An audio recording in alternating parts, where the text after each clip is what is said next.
ದೇವಿ ಅಮ್ಮ ಶ್ರೀ ಚಕ್ರವಾಸಿನಿ. ಚಂದ್ರ ದರ ಬಂದಿಯಾನೆ, ಹಾರ ತಗೊಂಡ್ ಬಾ.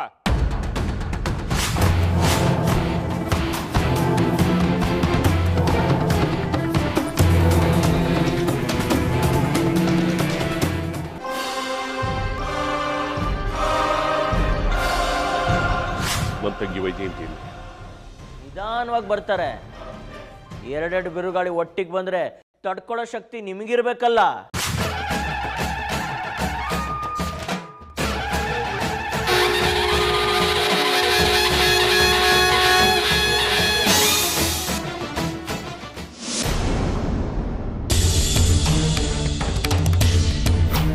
ಮಗುನ ಬಾಲ್ಯ ಕಾಲದ ಸುಖವಂಚಿತವಾಗಿಸುವ ನಿಮ್ಮಂಥ ತಂದೆಯಿಂದಲೇ ನನಗಿಂತ ಅವತಾರ ಪ್ರಾಪ್ತಿಯಾಗಿರೋದು.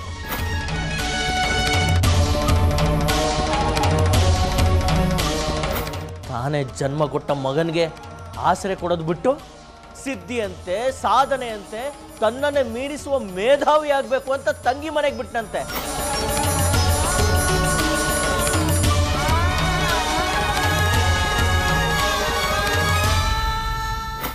ನೀವೊಬ್ಬ ತಂದೆನಾ? ಈಗ ನಿಮಗೊಬ್ಬ ಮಗ ಇದ್ದಾನೆ ಅಂತ ನನ್ನನ್ನು ಇಲ್ಲಿ ಕರ್ಸ್ಕೊಂಡಿದ್ದೀರಾ. ಯಾಕೆ ಹೇಳಿ? ನಿಮ್ಮ ಸ್ವಾರ್ಥಕ್ಕೆ ನನ್ನನ್ನು ದಾಳವಾಗಿ ಬಳಸ್ಕೊಳ್ಳೋದಕ್ಕೆ ಅಲ್ವಾ?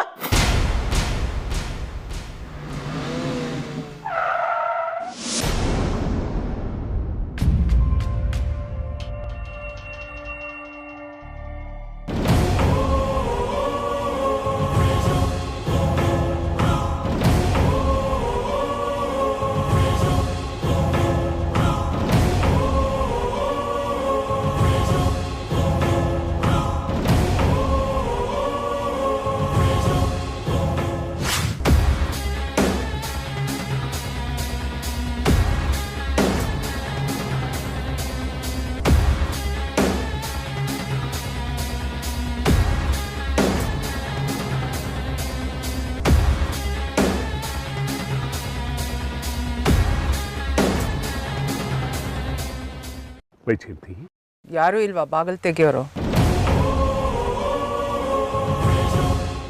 ನಾನೇ ತೆಗಿತೀನಿ.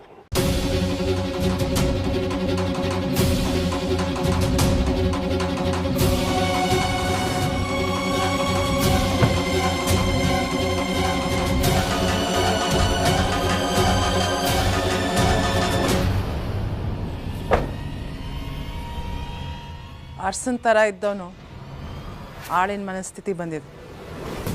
ಅರ್ಸೋ ಆಳು ನನ್ನ ತಂಗಿನ ಬರ್ಮಾಡ್ಕೊಳ್ಳೋದಕ್ಕೆ ನನಗೆ ಯಾವ ಕೀಳರ್ಮೇನೂ ಇಲ್ಲ. ಬಾವಳಿಗೆ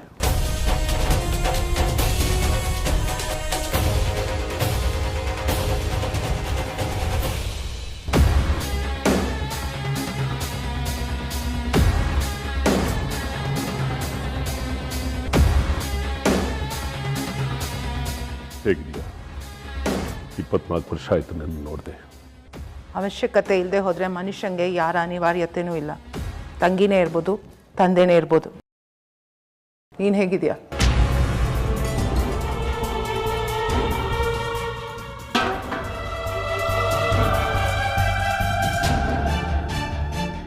ಇದ್ದೀನಿ.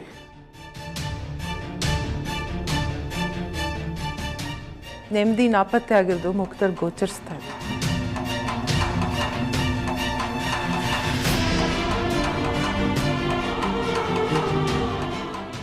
ನೀನು ಸೂಕ್ಷ್ಮಮತಿ. ಒಂದೇ ನೋಟಕ್ಕೆ ನಾನಿರೋ ಸ್ಥಿತಿನ ಹೇಳ್ತೀಯ. ಬದುಕು ಕಲಿಸಿದೆ ಮುಖ ಭಾವಗಳನ್ನ ಅರ್ಥ ಮಾಡ್ಕೊಳ್ಳೋದನ್ನ. 25 ವರ್ಷದ ಹಿಂದೆ ನಿನ್ನ ದುರಾಲೋಚನೆ ಮುಖಭಾವ ಗ್ರಹಿಸಿದ್ರೆ ನಾನಿವತ್ತು ತಾಯಿ ಆಗಿರ್ತಿದ್ದೆ, ಪಂಚೆಯಾಗಿ ಉಳಿತಿರ್ಲಿಲ್ಲ.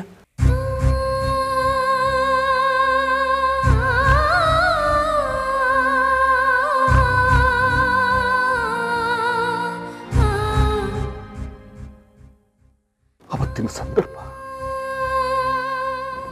ಕೋಪ, ಸ್ವಾರ್ಥ ನನ್ನಿಂದ ಹಾಗೆ ಮಾಡಿಸ್ಬಿಡ್ತು. ನನ್ನ ತಂಗಿ ಹೀಗೆ ಮಾಡ್ಬಿಟ್ಟಲ್ಲ ಅಂತ ಸಾಕಷ್ಟು ಬಾರಿ ಪಶ್ಚಾತ್ತಾಪ ಪಟ್ಟಿದ್ದು. ಗರ್ಭವತಿ ಆದವಳನ್ನ ಗೊಡ್ಡು ಮಾಡಿ ನಂತರ ಕಣ್ಣೀರು ಹಾಕಿದ್ರೆ ಏನು ಪ್ರಯೋಜನ?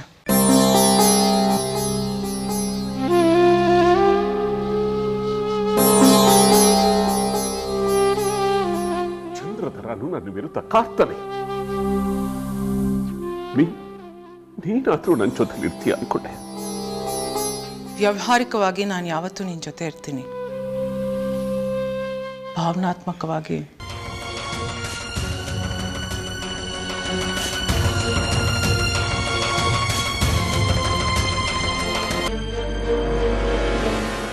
ಚಂದ್ರಧರ ಅಲ್ಲಿ ದೇವ್ರ ಮನೇಲಿದ್ದಾನೆ. ಪ್ರಾರ್ಥಿಸ್ತಾ ಇರಬೇಕು ತಾಯಿನ, ದುಷ್ಟ ತಂದೆನ ಸಹಿಸ್ಕೊಳ್ಳೋ ಶಕ್ತಿ ಕೊಡು ತಾಯಿ ಅಂತ. ಚಂದ್ರಧರ,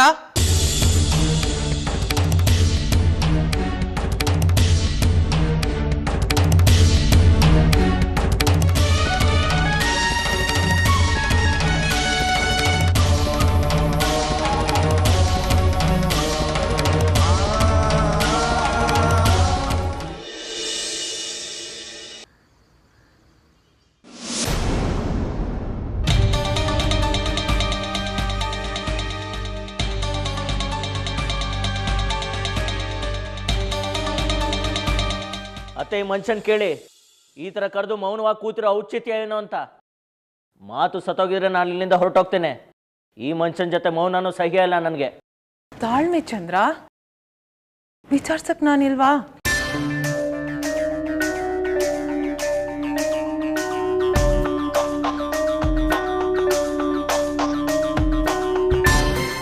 ನಮ್ಮನ್ನ ಅಲ್ಲಿಂದ ಅಷ್ಟು ಅವಸರವಾಗಿ ಆಕರ್ಸ್ಕೊಂಡೆ ಅಂತ ಹೇಳು. ಹೇಳ್ತೀನಿ. ಅದಕ್ಕೂ ಮುಂಚೆ ಇವನು ಯಾಕೆ ನನ್ನ ಕಂಡ್ರೆ ಕೆಂಡ ಕಾರ್ತಾನೆ?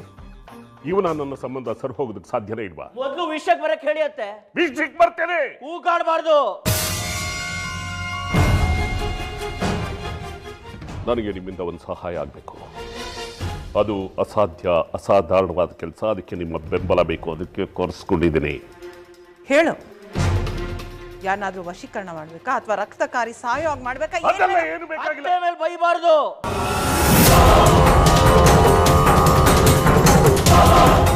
ನನಗೆ ಬೇಕಾಗಿರೋದು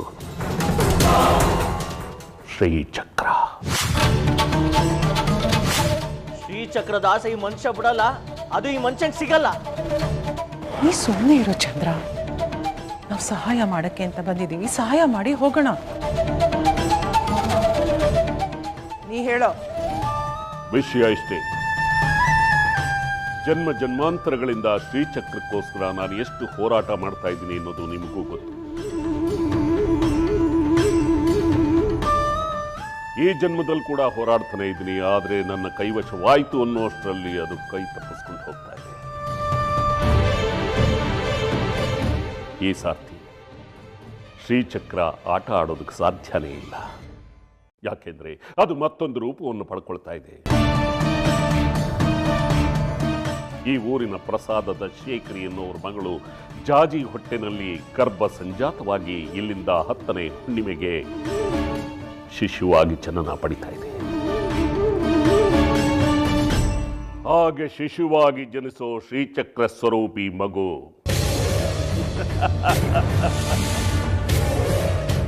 ನನ್ನ ಕೈವಶವಾಗಬೇಕು. ಅದಕ್ಕೆ ನಿಮ್ಮನ್ನು ಕರೆಸ್ಕೊಂಡು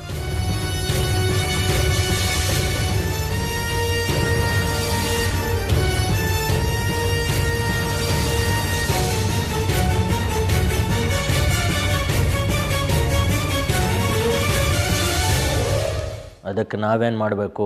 ಶ್ರೀಚಕ್ರ ಶಿಶುವಾಗಿ ಜನ್ಮ ತಾಳುತ್ತೆ ಎಂದ ಮೇಲೆ ಅದು ನನ್ನ ಮನೇಲಿ ಯಾಕೆ ಜನ್ಮ ತಾಳಬಾರ್ದು?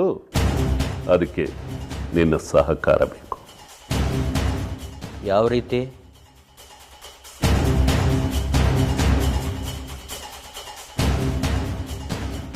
ಆ ಶಿಶುವಿನ ಗರ್ಭವನ್ನು ಹೊರೋ ಜಾಜಿನ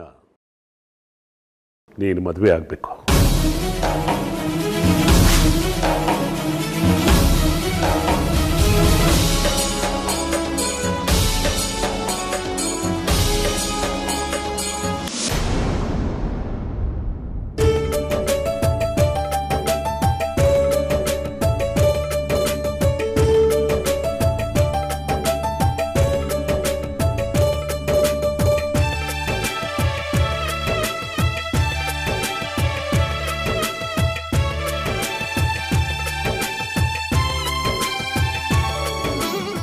ಅಮ್ಮ, ತ್ರಿಪುರ ಸುಂದರಿ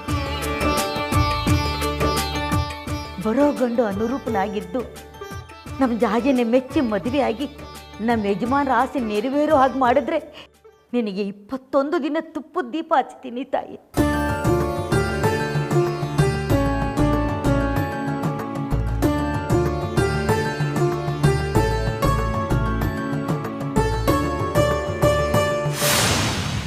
ಅವಳ ಗರ್ಭಧಾರಣೆಗೆ ನೀನು ನಿಮಿತ್ತ ಆಗಬೇಕು. ಅವಳು ಈ ಮನೆ ಸೊಸೆಯಾಗಿ ಬಂದು ಶ್ರೀಚಕ್ರ ಸ್ವರೂಪಿ ಶಿಶುವನ್ನ ಹೆತ್ತು ನನ್ನ ಕೈಗೆ ಕೊಡಬೇಕು.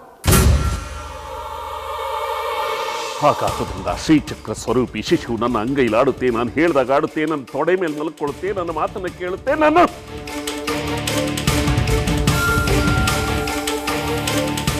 ಕೈ ಗೊಂಬೆಯಾಗುತ್ತೆ ಶ್ರೀಚಕ್ರ.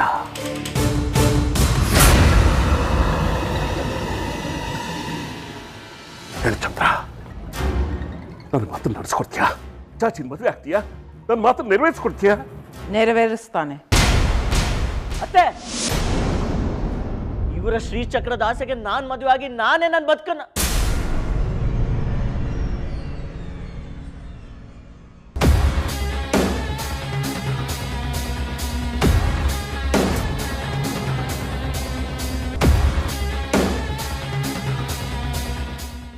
ಇಟ್ಟ ಹೆಜ್ಜೆನ ಹಿಂದಕ್ಕಿಡೋದು ವೀರರ ಲಕ್ಷಣ ಅಲ್ಲ.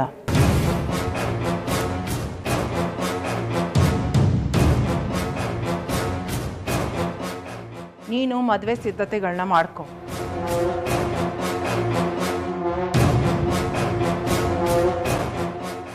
ಚಂದ್ರ ಜಾಜಿನ ಮದುವೆ ಆಗ್ತಾನೆ.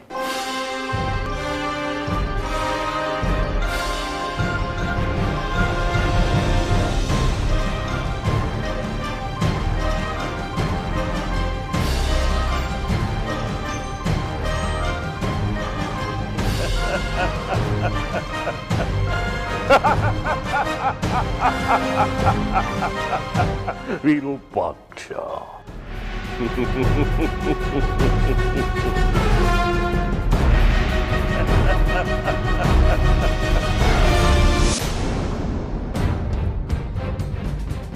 ಜಾಜಿ ನನ್ನ ಮನೆ ಸೊಸೆಯಾಗೋದು ಬಿಡೋದು ಇದು ನನಗೂ ಶೇಖರಿಗೂ ಸಂಬಂಧಪಟ್ಟ ವಿಚಾರ. ನಿನ್ನಪ್ಪಣೆ ಅದಕ್ಕೆ ಬೇಕಾಗಿಲ್ಲ. ಇದ್ರಲ್ಲಿ ನೀನ್ ತಲೆ ಹಾಕ್ಬೇಡ. ಜಾಜಿನ ಈ ಮನೆ ಸೊಸೆ ಮಾಡ್ಕೊಳ್ಳೋದೆ, ಶ್ರೀಚಕ್ರ ಸ್ವರೂಪಿ ಮೊಮ್ಮಗುನ ಪಡ್ಕೊಳ್ಳೋದೆ.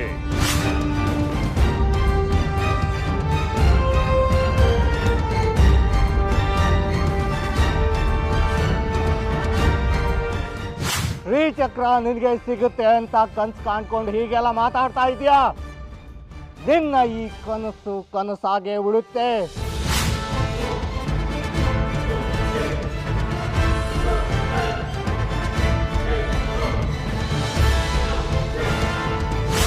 ನೀನ್ ಅನ್ಕೊಂಡಿರೋದನ್ನ ಆಗೋದಕ್ಕೆ ನಾನು ಬಿಡೋದಿಲ್ಲ.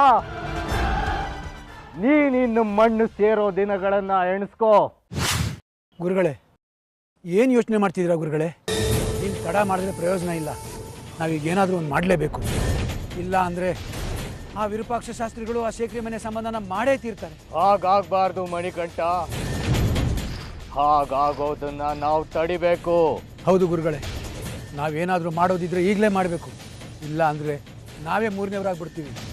ಆಮೇಲೆ ಆ ಶಾಸ್ತ್ರಿಗಳು ನಮ್ಮನ್ನು ತುಳಿದಾಕ್ಬಿಡ್ತಾರೆ.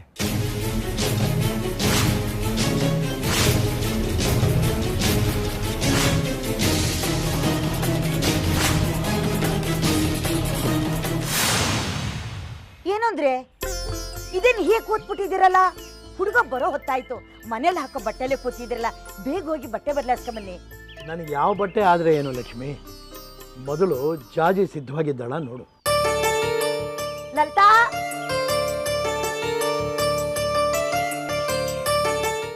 ಹೊಳಿತು ಮಣಿಕಂಠ.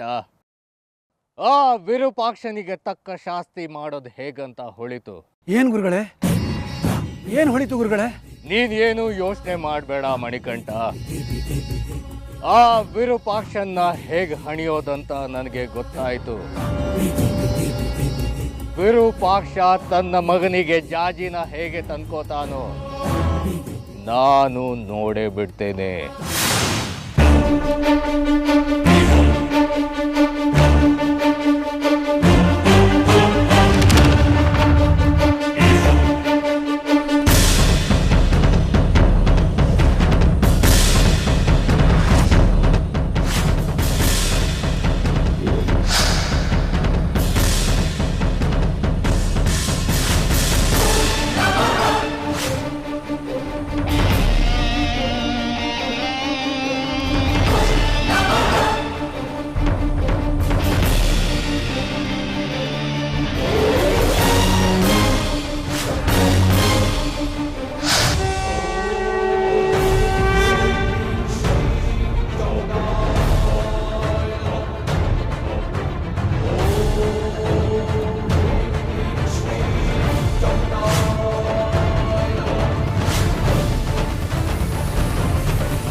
ಲಲಿತಾ, ಏ ಲಲಿತಾ, ಎಲ್ಲಿ ನಿಮ್ಮಕ್ಕ? ಅಡ್ಗೆ ಮನೇಲಿದ್ದಾಳೆ. ಜಾಜಿ ತಯಾರಾದ್ಲೇನೆ? ಜಾಜಿ ನಾನು ನೋಡಿಲ್ಲ, ನಂಗೆ ಗೊತ್ತಿಲ್ಲ. ಗೊತ್ತಿಲ್ಲ. ನಿಮ್ಮ ಅಕ್ಕನ್ಗಂತೂ ಮಗಳನ್ನ ಹದ್ದು ಬಸ್ನಲ್ಲಿ ಇಟ್ಕೋಬೇಕು ಅನ್ನೋ ಬುದ್ಧಿನೂ ಇಲ್ಲ. ಹೌದು, ನೀನ್ ಯಾಕೆ ಅಡಿಗೆ ಮನೇಲಿದ್ದೆ? ಅವಳೊಬ್ಳು ಸಾಲಲ್ವಾ ಅಲ್ಲಿ? ಕಂತೆಗೆ ತಕ್ಕ ಬಂತೆ, ಅಕ್ಕ ತಂಗಿರಿ ಇಬ್ರು ಸರಿಗಿದ್ದೀರಾ. ನೀನು ಹೋಗಿ ಜಾಜಿನ ಹುಡುಕಿ ಸೀರೆ ಉಡ್ಸು, ಲಕ್ಷಣ ಕಾಣ್ಬೇಕು ಅವಳು. ಹೋಗು ಬೇಗ.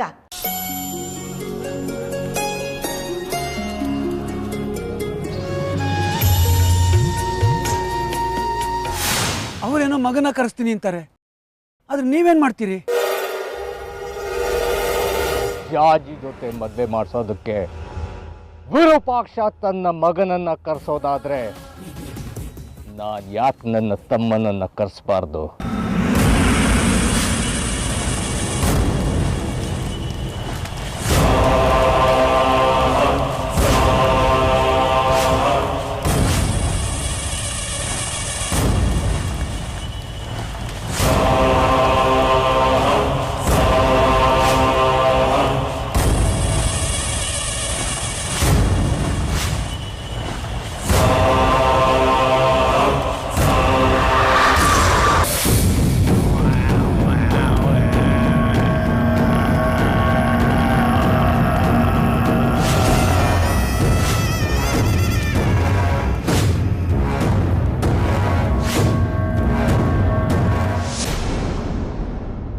ಏನು ಅಂದ್ರೆ, ಆ ಹುಡುಗನ ನೋಡಿದೀರಾ?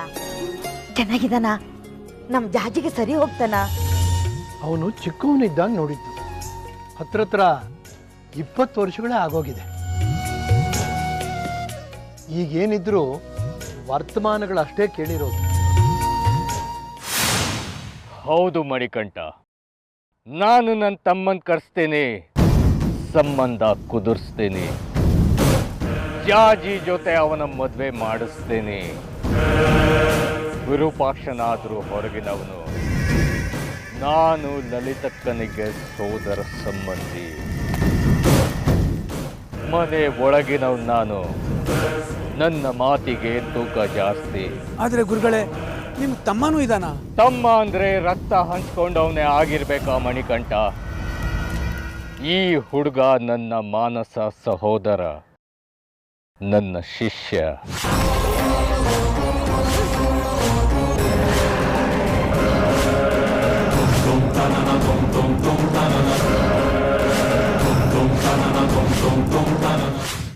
ಈಗ ಅವನೇ ನೇರವಾಗಿ ಬಂದು ನನ್ನ ಮುಂದೆ ನಿಂತು ನಾನೇ ಸುಖದರ ಅಂತ ಹೇಳಿದ್ರೆ ಮಾತ್ರ ನನಗೆ ಗೊತ್ತಾಗೋದು.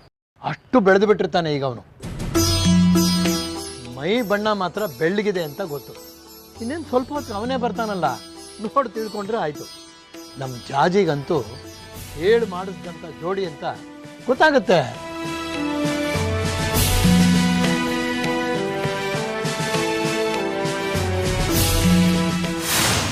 ಅಂದ್ರೆ ಈಗ ನಿಮ್ ತಮ್ಮ ಬರ್ತಿದಾರಾ? ಬರ್ತಾನೆ ಮಣಿಕಂಠ, ಬರ್ತಾನೆ. ನಾನು ಅವನನ್ನ ಕರೆಸ್ತೀನಿ.